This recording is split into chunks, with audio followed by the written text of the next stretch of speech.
What's up, fellow gamers? Back again as always.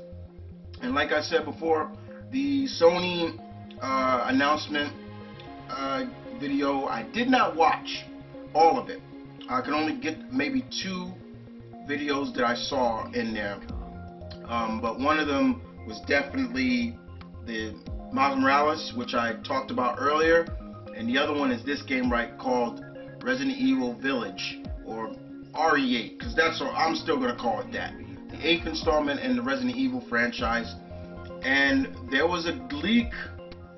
So whoever leaked that footage and said that it's going to be called The Village and it's going to have this and that, bravo, sir, you were right. So,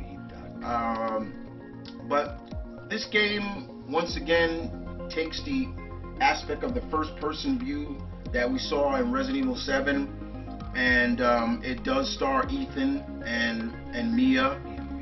This takes place a couple of years or months after the events in Resident Evil 7, and it takes place in a village which has a very snowy atmosphere, very cold, very dark, and there's also like a huge castle in the background.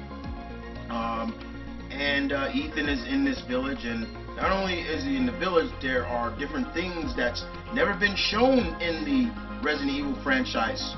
We've dealt with bioweapons, we've dealt with zombies and things like that, but now we're dealing with werewolves. Yeah, there's a werewolf in this, and what makes me wonder how many, which I am actually, because I'm a huge werewolf fan. So, and I don't find that a stretch to believe that werewolves would not be in, the Resident Evil universe, but it's still very interesting. You see there's a part where this old man is with Ethan and he shoots his gun right at, I don't know how he missed Ethan. He shoots it right at him, and he's like, I'm friendly, and then the guy comes out and he's just like, shh, they're here, and you see one of them run by and he's loading his gun up and he's trying to, where it's coming from, and then boom, the guy gets grabbed from up top by, I guess, the werewolf, the wolf man, that's what I'm gonna call him. We're seeing all kinds of things in this, from, elegant women, I believe witches as well. And it does have a reminder of the Spencer Mansion and everything like that,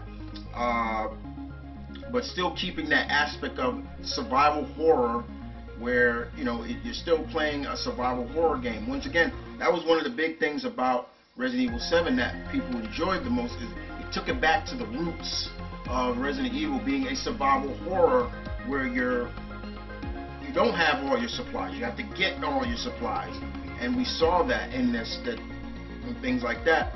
And the other thing about it, we saw Chris once again, and I'm not gonna lie, this design of Chris makes Chris Redfield look fat. I'm sorry, he looks bloated, he looks fat, he looks depressed, and I'm scared that they're gonna turn Chris villain in this, which I do not want. I don't want any of the original cast members of Resident Evil going heel. If I'm gonna use a wrestling term, yeah, going heel. I'm hoping this is a sway. Like, remember, because my brother and I were talking about it. Remember how they did Devil May Cry 4, and it made it look like Dante had gone rogue and he was turned to bad guy, but it wasn't. It was all a swerve. So I'm hoping that's what it is with this too, because I do not want Chris turning heel. I've seen a lot of gamers and everything talk about, well, this could be that moment, because we started to see a lot of stuff that's happened with Chris over the years. Outside of from 5 to 6, he lost all his men, and then but to me, Chris has always been like the Captain America of the Resident Evil series. He takes it, and he gets back up, and he can do it again. It's just, I don't want him to turn heel. I don't want to turn the villain. I don't, because we see him and he's like, I'm sorry, Ethan. He just puts a few and somebody on the floor.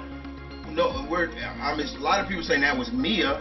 He just pop shot, and Chris, Ethan's just like, why? Like, I'm hoping that's not the case. I really do. you know, there are signs that may look like it may turn to that, you know, with, you know, like you said, there's an image of Chris and he just looks dark and depressed and grim and things like that. And I'm just like, no, please don't do this. Like, don't do this. Don't turn him. Don't do this. Please don't do this. You know, I'm hoping they don't. But I love the aspect also what they talk about how this is a whole village. So exploration is going to be really big and things like that. A lot of turn points and a lot of turnings, and you know, it makes me wonder also, because my brother also brought it up too. It's like, will a friend of ours, a mutual friend of ours, was talking about it too, and he's like, you know, I wonder with that wolf man, is he going to be like hunting you throughout the game? That'd be pretty cool. Like, you got to be watching your back now because this guy's just coming at you now, which is very interesting indeed. You know, it just makes you wonder, like, okay, how is this going to play out, and where is this going to take?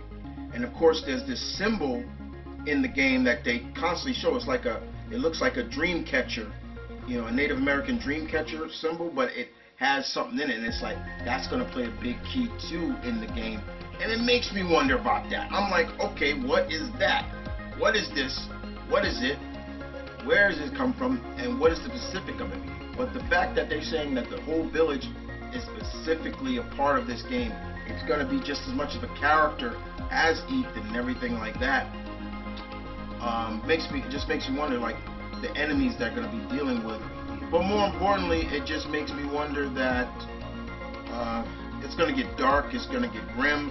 They're saying this one is supposed to be probably the darkest out of all of the Resident Evil franchise games, and it's going to play up to the new engine and everything like that. It is going to come out for Xbox X Series, so it is multi-platform, but I am definitely going to get it for Xbox, for PS5,